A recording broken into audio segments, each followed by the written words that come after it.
This video is going to show how to do basic modifications to templates with AlbumDS. Let's go ahead and go to the Template tab and open up a template.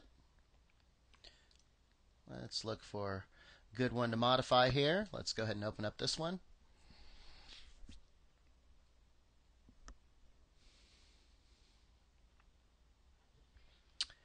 And there's several things you can do to templates to modify them, and all of it's very easy to do, and you can either save your modifications as a new template, or you can just go ahead and use the adjustments for that particular template that one time. Alright, so now that the template is open,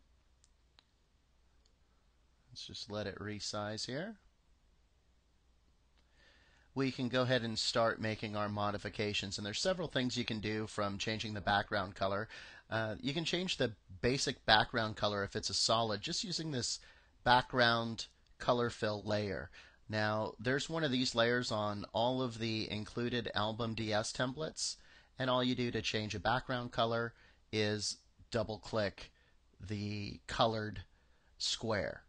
And now you can either choose using the color picker, or if there was a picture placed. In fact, let's go ahead and place a picture and we'll go back to that. You can also grab right from within the picture. So let's place a few images here. We'll place 2 images.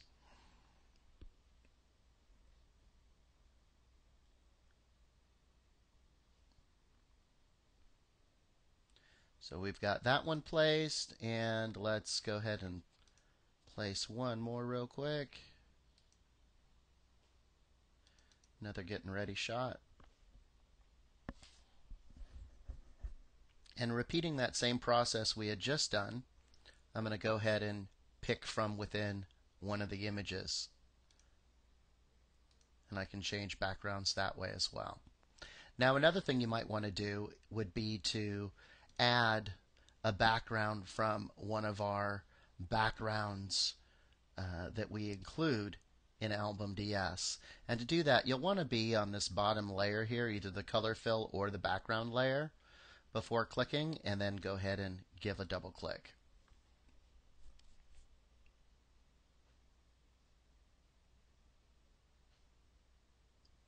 And now you can see that background there. Now, if you want to adjust the background by changing the color of a background that's already there, that's easy to do as well. If you're not going to use this background color fill layer, you can see it's still highlighted. Throw it away. Don't leave it here. Just go ahead and drag it to the trash. But if you want to tone it, the background color fill layer needs to be above the background, and you'll see it covers it right now, and that has to do with the blend mode. So if I simply change the blend mode from normal to color, hue works all right as well, and you can play with the different blend modes, but color always works really well. And now if I double click, you'll see that I'm just toning that background. You can see all kinds of different effects there as I go down this bar. Okay. Some other things that are easy to do, you have these color bars here. If I want to change these color bars, something that I might do would be to go ahead and move this white line just slightly outside, just so that there's no chance I'm going to see white there. That's a personal preference. And then now you just see the key line on the left and the right, but not the top and the bottom. And I could do the same thing over here just by clicking and slightly dragging outside.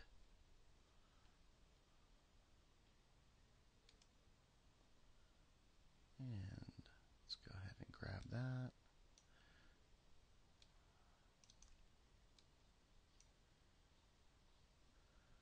And that one's already out. And I can change the colors on these the same way I did with the background originally. Just double click. And then I can grab from within the image. You can see that over there. Or in this case, I'm going to grab this green here. So I can make it that green, and now to do the other one, I would just double click on it and just click inside this green. Now they're the same. A couple other things maybe I want to do with this is maybe I just want one image here instead of two. Very easy, just delete the top one. And as long as you have snap set under view, snap here, and then you have snap to um, all your different snap modes, things snap into place really well. So I want this to be the same height. I'm just going to drag it up there. And I've just modified that. If I wanted to change the box on the right,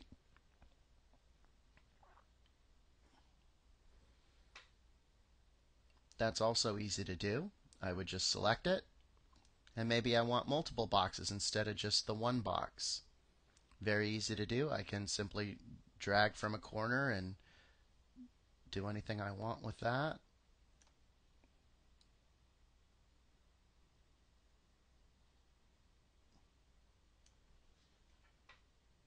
And I'm just putting it in line here where the other one was. So there's one picture place. And if I wanted another one, the easiest way to do this would be just to hold the Control key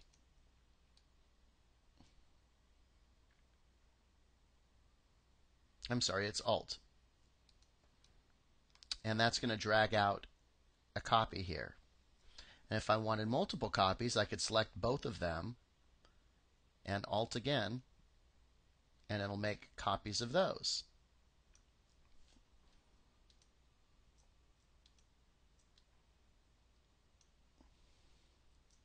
And just like that, it's set. Now, if I wanted the key line that's the same as this key line, I would then just go to any of these effect layers. See, if I click on this, you'll see there's an effect layer on the shape, and I know that's the key line. So all I'd have to do is drag that to the other shapes I created, and it would have the same effect. And if I hold Alt while I do it, instead of moving it, it drags a copy. So I'm going to drag it down, do it again here, and again here, and now my key lines match. And then it's, of course, ready to accept any photos I want to put in there. And that's the basics of making adjustments to templates. Now you can draw these out. I'm going to show you a couple other ways real quick to add to any template. So there's a quick and what I call a quick and dirty add, and then there's the normal add that you would do. So let me show you the two different ones. If I just go to the Marquee tool and drag out, it's going to give me the marching ants, and anything that's marching ants will automatically get turned into a shape layer when you double click a photo. So if I were to double click this right here, you'll see that there's now a new shape layer, and the photo will go into that shape layer. Now I call that the quick and dirty add because as soon as you draw once with that, you can't adjust it. So if I have the marching ants here and I wanted to make some sort of adjustment, I can't, because the next time I click, it's going to disappear. I can do things like hold on to Shift, which would draw another one, and now I've got two areas. And now if I click something, it'll go into both of those as one object. Here's what I mean.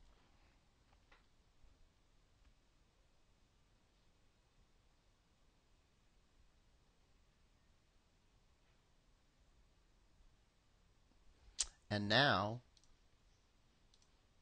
if I were to click and move anything around, it's going to move within that. Or if I scale, it's going to scale within both of those. So anything you can make a selection, you can place photos into with Album DS, as long as it's a selection. Now the normal way of adding things is using the shape tool, which is down here. And you get some extra options for the shape tool up here. And that lets you know if you're going to be drawing unconstrained, as a square, a fixed size, or a fixed proportion. So when I click and drag now, I get a shape. And if I click on the move tool, I could even adjust the shape. So this is the way you would normally work in LMDS. And now if I want a copy of that, I can hold Alt, and there's a copy. And I've got two picture places ready to go. Okay, so that's the basics of adding things to templates and doing basic modifications. And I can save this like any other Album DS sheet, or even save it as a template. And there's a video on saving templates. This concludes this video.